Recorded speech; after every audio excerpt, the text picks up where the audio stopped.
Are you scared to set a boundary because you might lose them?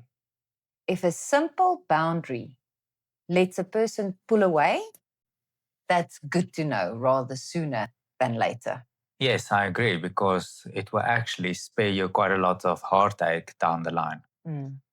If someone is really confident within themselves, they don't really mind a boundary.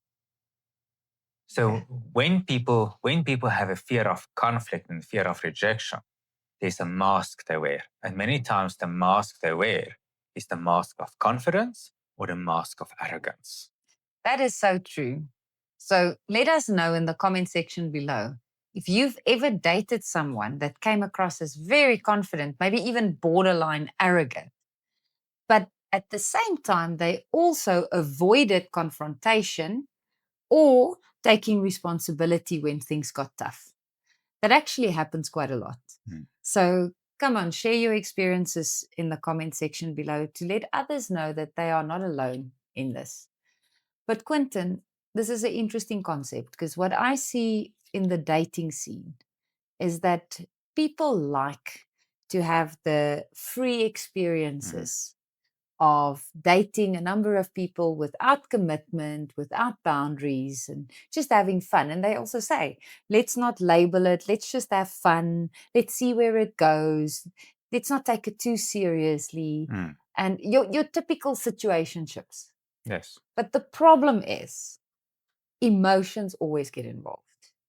And at least one person in the mix would like it to evolve and think that it might be evolving to a relationship.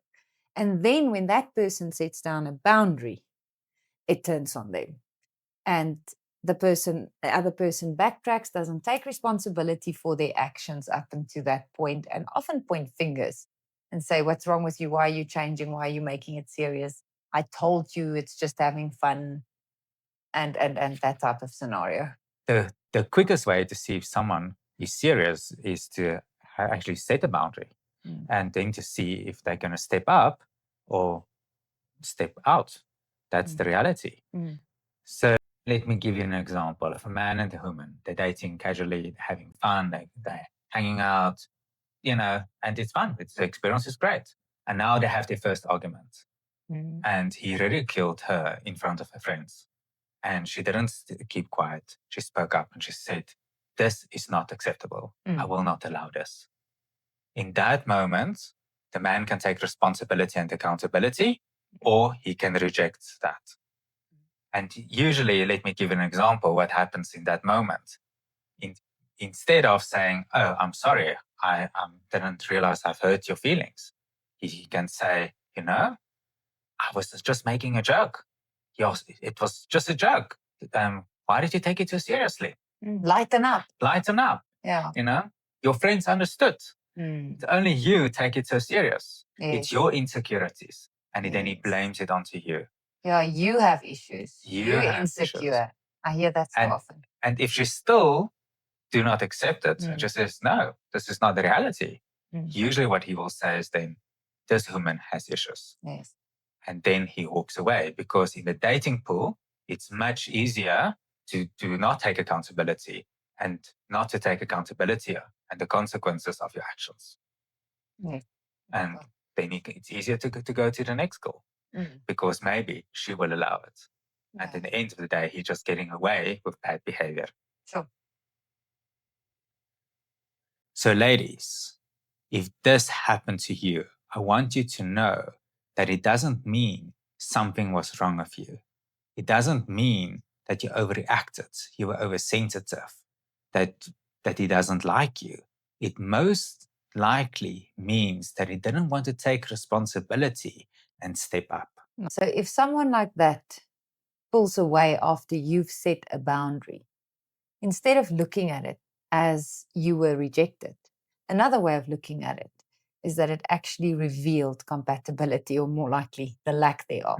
And that's a good thing. It saves you years of wasting time on the wrong person or heartache down the line, as you said earlier. I think if it's the right person, they will actually respect your boundaries, because for them, you matter. And they want to take your feelings into consideration. And therefore, they want to do what is best for you. So therefore, they will take accountability and they will take responsibility. And they want to make you feel Of course, safe. they want to make you feel safe. Yes. And on the contrary, the wrong person that will pull away when you set down a boundary because they don't want to step up and take responsibility for the part that they played in the situation and for their behavior and action, would rather turn the blame on you and call you difficult because they benefited from you not having had boundaries before. And here's the uncomfortable truth. And write this down and put it up so that you can remember this. Sometimes the people who react the strongest to your boundaries are the ones who benefited the most from you not having had any. And that's uncomfortable truth to understand. But if you know it, it sets you free. And boundaries don't push away love. It push away convenience. If you want to understand how standards and boundaries work together, watch our other videos in the series called Self-Respect and Boundaries. And if you enjoyed this content, remember to hit that bell button, subscribe, and look out for some more videos with valuable tips on how to make dating and relationships work for you. See you in the next one.